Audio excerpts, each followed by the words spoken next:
तो middle east में जंग के बीच अमेरिकी राष्ट्रपति ट्रंप ने प्रधानमंत्री मोदी से फोन पर बात की और आपको बता दें कि ट्रंप और मोदी के बीच मौजूदा हालात के साथ स्ट्रेट ऑफ हॉर्मुज पर भी चर्चा हुई है, जिसके बाद भारत ने अमेरिका के राजदूत सर्जियो कोर से भी आज तक ने खास बातचीत की है। प्रेसिडेंट ट्रंप है, उनसे नरेंद्र मोदी साहब की जो बातचीत हुई है, तो ट्रंप साहब ने उनसे जो इस वक्त का क्राइसिस है इसके ऊपर बात की है। स्ट्रेट ऑफ हॉर्मुज है वो ओपन रहना चाहिए और उससे कंट्रीज को जो है वो ऑयल मिलते रहना चाहिए, इसके ऊपर एक तो बात हुई।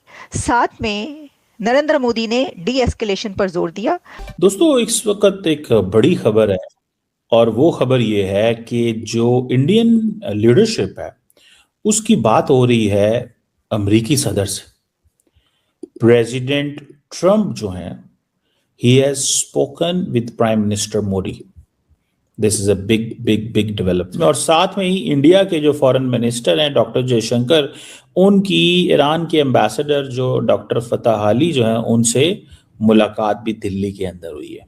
ईरान के तर्जमान दफ्तर खारजा की तरफ से कहा गया है कि कोई मुआहिदा, कोई बात अमेरिका के साथ नहीं हो रही। ये जितनी भी खबर चल रही है ये बेबुनियाद किस्म की है। सवाल है कि क्या आसिम मुनीर इजरायली एजेंट है? आसिम मुनीर किसके लिए असल में काम कर रहा है? पाकिस्तान के लिए तो किसी तौर भी काम नहीं कर रहा, और पाकिस्तान की फौज और पाकिस्तान के जर्नैल सिर्फ अपनी जात के लिए काम कर रहे हैं, पाकिस्तान के लिए काम नहीं कर रहे। दिल दुखता है ये कहते हुए, लेकिन ये हकीकत है। पाकिस्तान का बच्चा जानता है।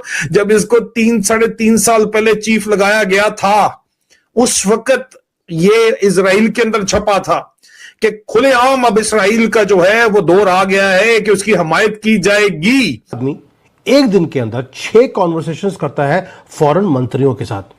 Last 24 hours this is what Jaishankar has done, which is unprecedented. कहां बात करी है? यूएसए में, जर्मनी में, श्रीलंका में और जीसीसी कंट्रीज के जो 6 कंट्रीज हैं उनके साथ और रशिया के साथ। सुनने में आ रहा है कि देयर आर सम जिसे वो कहते हैं ना इम्पोर्टेंट चीजें जो हैं वो सामने आई हैं। और इंडियन नेवी भी जो है वो भी इस वक्त एक्टिव हुई है। और सुनने में आया है कि उन्होंने जो कुछ ऐसे इंडिया के जो जहाज हैं उनको एस्कॉर्ट किया, कुछ इंडिया के जहाजों को एस्कॉर्ट किया। और ये किस सेंस में? और साथ में ही इंडिया के जो फॉरेन मिनिस्टर हैं डॉक्टर जयशंकर, उनकी ईरान के एम्बेसडर जो डॉक्टर फतह अली जो हैं, उनसे मुलाकात भी दिल्ली के अंदर हुई है। So this is very significant. और मैं ज़ाती तौर पे ये समझता हूँ कि वो जिसे कहते हैं ना एक इम्पॉर्टेंट चीज है, one can not ignore this. इस चीज को एट दिस मोमेंट हम इग्नोर नहीं कर सकते। और अगर आप इसको भी देखें कि ये जो शिप्स हैं इनका यहाँ से गुजरना, और जब इंडिया को चाहिए ऑयल चाहिए, तो दैट इज ऑल्सो वेरी वो जैसे कहेंगे ना इम्पोर्टेंट मेरी नज़र में। बहरहाल क्योंकि इंडिया के अंदर ये बात चल रही थी कि ये जो एलपीजी के जो कैरियर्स हैं वो स्ट्रेट ऑफ हॉर्मुज से गुजर रहे हैं, और उसके ऊपर जो है वो इंडियन सी फेयरर्स हैं, और ये इंडिया की जो पोर्ट्स हैं उन पे उन्होंने ये पहुंचना है। ठीक है जनाब। और दे वर ऑल सेट कि ये क्या जो है वो करने जा रहे हैं। और सुनने में आ रहा है कि इंडिया कहता है जी कि हम तो डी एस्केलेशन को सपोर्ट करते हैं, रेस्टोरेशन ऑफ पीस को सपोर्ट करते हैं। लेकिन सवाल ये है कि व्हाई नाउ? इंडिया को क्यों इंगेज किया गया? प्राइम मिनिस्टर मोदी जो हैं वो तो ही हैज उनका जो इन्फ्लुएंस है या उनकी जो पोजीशन है वो क्या है, वो कहाँ पे, वेयर डज ही स्टैंड, वो कहाँ पे जो है वो खड़े होते हैं व्हेन इट कम्स टू जो ईरान के ऊपर इन्फ्लुएंस के हवाले से बात की जाए। तो ये भी एक सवाल जो है वो हमारे सामने मौजूद है। बहरहाल ये आप समझ लें कि कहीं ना कहीं पे it's a very very big development. इसको एक बड़ी डेवलपमेंट के तौर पे देखा जा रहा है, और कहीं ना कहीं पे ठीक है जी दैट्स सिग्निफिकेंट। सुनने में ये भी आ रहा है कि इंडिया जो है वो कहता है जी कि हमने चाबहार के ऊपर अपना 120 मिलियन डॉलर का कॉन्ट्रैक्ट पूरा कर दिया है, and India says it has no further financial commitment. तो इट मीन्स कि जो करना था कर दिया, अब हम नहीं कर रहे। इंडिया मिडिल ईस्ट की जंग को देखते हुए एक और बात भी कर रहा है, which is very significant by the way at this moment as I speak with you. India कह रहा है जी कि पिछले 10 सालों से हम अपना डिफेंस के ऊपर काम कर रहे हैं। क्या कर रहे हैं? डिफेंस के ऊपर काम कर रहे हैं, और हम मेक इन इंडिया पे चल रहे हैं। हमें किसी की जरूरत नहीं है, हमें किसी की जरूरत नहीं है। हम कोई इस वो मसले में नहीं है कि हमने क्या करना है और क्या नहीं करना, ना ही हमें कुछ वो पूछ सकता।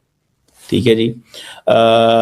अब अगर for example if this is the case, ठीक है जी, if this is the case, अगर ये केस है कि जिसमें इंडिया अपनी वो कैपेबिलिटीज जो है वो बिल्ड कर चुका हुआ है, और वो कैसी बिल्ड कर चुका हुआ है कि एक तरफ उसके पास असला भी है, तेल भी मौजूद है। यही कहना चाह रहा है ना इंडिया कि हमारे पास भैया असला भी मौजूद है, हमारे पास तेल भी मौजूद है, हमें किसी की कोई परवाह नहीं है, एंड वी डोंट केयर, और हम अपने घर में बैठे हुए हैं। अब सुनने में आया कि जो ये 2 वेसल्स आ रही हैं जो स्ट्रेट ऑफ हार्मोज से एलपीजी कार्गो लेके आ रही हैं, तो इंडिया की मैंने आपको बताया था कि एक ही ताल्लुक है ईरान के साथ, और वो है कि उसकी एनर्जी सिक्योरिटी को ईरान मेक श्योर करे, और वो भले स्ट्रेट ऑफ हार्मोज हो, वो भले बाबुल मंदेब हो, इनमें से कुछ भी हो। दैट्स वेयर इंडिया वांट्स कि ईरान हमें इसमें कॉम्प्रोमाइज, हमें हेल्प करे। ये वो कह रहा है कि हमें हेल्प करें आप।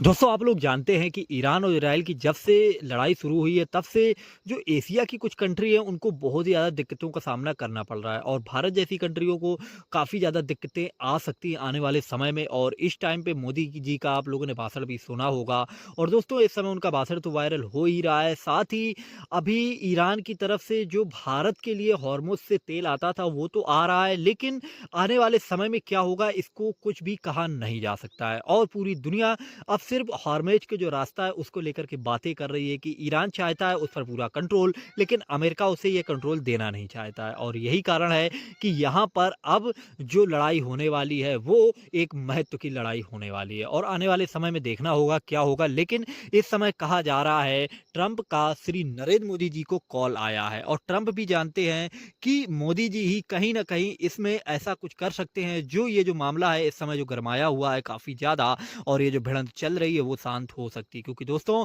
मोदी जी को इस समय दुनिया एक वर्ल्ड लीडर के तौर पर देखती है, और दुनिया भी जानती है कि जो मोदी जी कर सकते हैं वो और कोई नहीं कर सकता है। और भारत में भी ये लोग जानते होंगे, हालांकि कुछ लोग ऐसे हैं जो मोदी जी को नहीं जानते हैं कि वो कैसे क्या करते हैं, लेकिन मोदी जी की जो कूटनीति होती है वो बहुत ही ज़्यादा अलग होती है, वो आने वाले समय में मालूम पड़ती है। तो बाकी आप लोग अपनी राय कमेंट्स में दीजिए।